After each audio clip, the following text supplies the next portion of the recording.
Hey guys, tonight we begin with the surprisingly structured, brutally honest, and often misunderstood life of a medieval prostitute, a woman who contributed to the economy in very practical ways.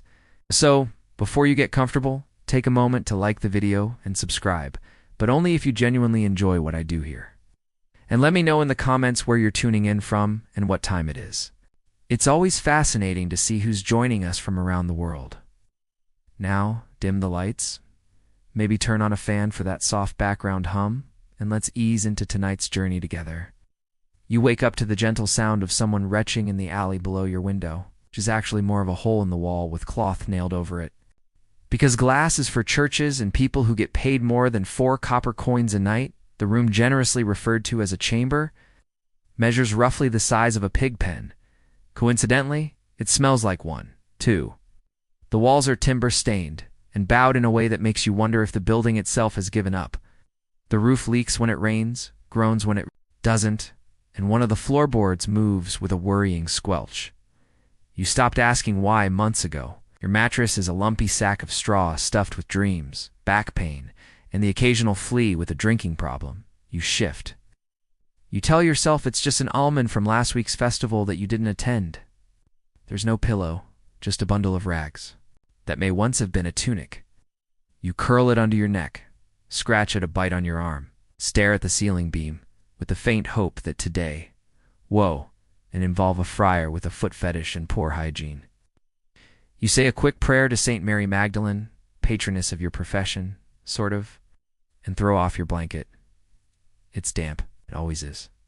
Across the narrow hall, you hear Gertrude finishing her shift. She giggles, then coughs, then mutters something about rats. She's been here longer than you and claims she once bedded a nobleman. No one believes her, but we all appreciate the optimism. The madam's footsteps creak on the stairs. You tense. She's holding her ledger and shouting about unpaid fees, torn linens, and someone using the good honey soap. Again, you get up quickly. No time for self-pity. Not when you're behind on rent, low on rouge, and expected to be downstairs in 10 minutes for your first customer. A city guard with hotesses, and a thing for compliments. You've already practiced your flattery. You splash some water on your face. Cold enough to remind you you're alive, but not enough to make you feel clean. You sigh, straighten your back, and mutter, "Another glorious day in paradise." And with that, your shift begins. You begin your day the way any professional would, trying to remember if that stain on your shift dress is wine, blood, or last night's stew. You sniff it. You regret it. Stew, probably. There's a cracked ceramic basin in the corner of your room filled with water that's been sitting overnight. Just long enough to be freezing, but not long enough to grow something. You splash it on your face. It's an instant cure for sleepiness, and a reminder that plumbing is something future people will brag about. You reach for a sliver of soap. It's not there. You curse Gertrude again. She's known for borrowing personal items without the courtesy of pretending to return them. Instead, you scrub under your arms with a handful of rough linen and a prayer. Hygiene is optional. Odor is inevitable. Your hair is a mess. That's actually a compliment. You comb it with your fingers, which are raw from scrubbing linens last night, and tie it back with a ribbon that used to be white before life happened to it. You think about putting on makeup, a dab of rouge, maybe some ash to contour your cheekbones, but decide that a tired look is in this season, especially if the client's too drunk to notice. Dressing is simple. You wear the uniform required by city ordinance, a faded red gown that loudly announces, "I am both available and taxable." It's a shade of red that says passion, penance, and legally sanctioned shame all at once. You slide on your shoes, mismatched, cracked, and blessedly yours, and step into the hallway where the air smells like boiled cabbage and bad decisions. Downstairs, you can already hear the madam shouting about unpaid debts and a misplaced loot. You don't ask? Before heading down, you do a quick check in the mirror. Well, the shiny piece of metal nailed to the wall. You smile? It's good enough. You've perfected the art of looking interested while dissociating. It's your most marketable skill. And as you descend the stairs, you're greeted by the scent of cheap ale, the sound of boots stomping mud onto the floorboards, and the unmistakable feeling that someone has already vomited in the fireplace. Welcome to Monday. Your first client of the day arrives just after the church bells finish ringing prime. It's early, eager, and smells strongly of flour and someone who sweats professionally. You recognize him? He's the baker from 2 streets over, middle-aged, married, and always convinced he's your favorite. He greets you with a crooked grin and a fresh loaf of bread, as if carbohydrates count as currency. Technically, she's also been eating it in secret and telling everyone your wages are behind again.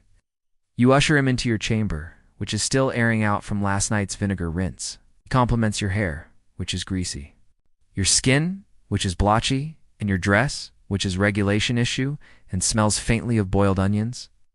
You thank him anyway. Flattery is the real currency here.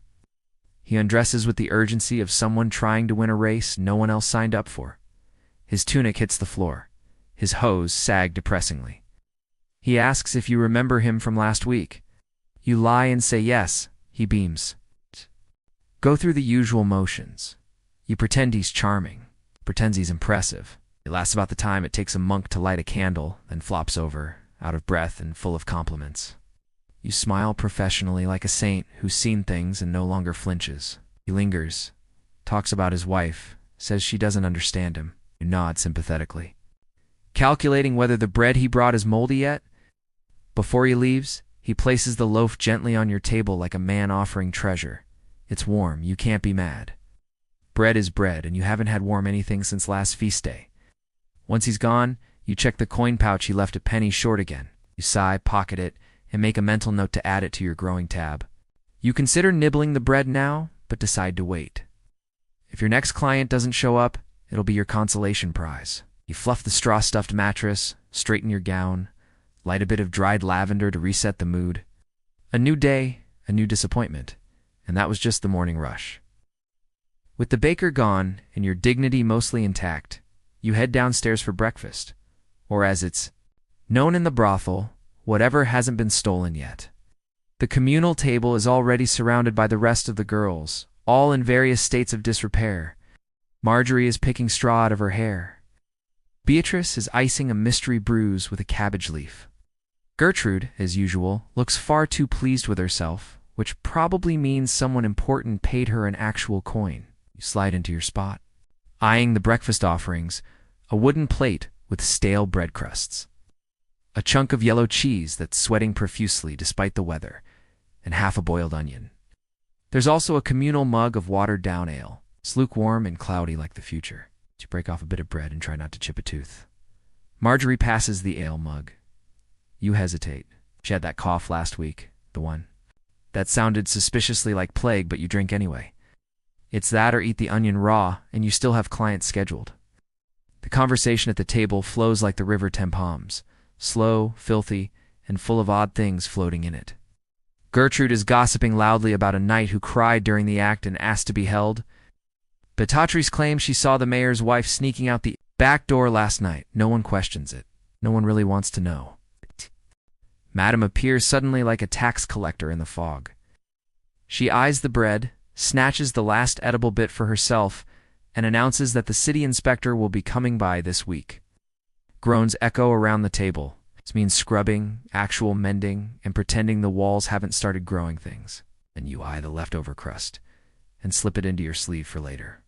Desperation makes excellent Tupperware just as you're starting to enjoy the cheese, possibly mold, possibly seasoning.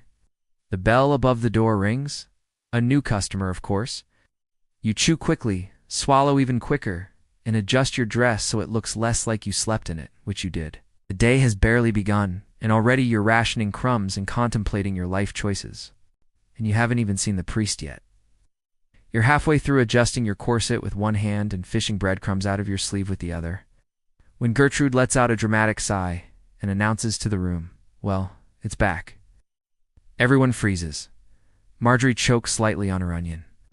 Beatrice mutters. Third time this season without looking up from her stitching. The itch. Gertrude continues, placing one hand on her hip and the other on her dramatically exposed collarbone.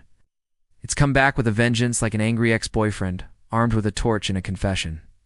No one is particularly shocked. Gertrude is a walking cautionary tale wrapped in rouge and bad decision-making. She insists it's from the foreign merchant she entertained.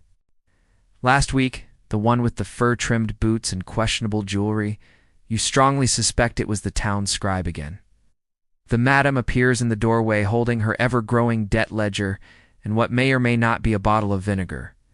"Scrubbing stations are open," she declares, gesturing toward a battered tin basin and a rag that's seen things no rag should ever see.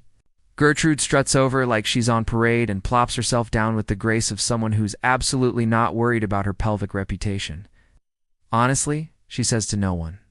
"At least it's not the Pax. That time with the nobleman." Face like a statue, touched like a rash. Marjorie passes her a clove of garlic. "For healing," she mutters, though everyone knows it's just an excuse to mask the smell. "You wisely keep your distance and try not to make eye contact with the vinegar jug. You been lucky so far, or selective, or both?" Conversation continues over the sound of splashing and Gertrude humming something disturbingly cheerful. Someone brings up the rumor that a new brothel is opening near the docks. With real curtains, Beatrice whispers, eyes wide, "You all take a moment to dream. Curtains, beds with mattresses, thicker than a pie crust. Clients who don't fall asleep, mid-sentence, then reality returns." Gertrude yelps loudly as the vinegar hits its mark. "UEC." The madam rolls.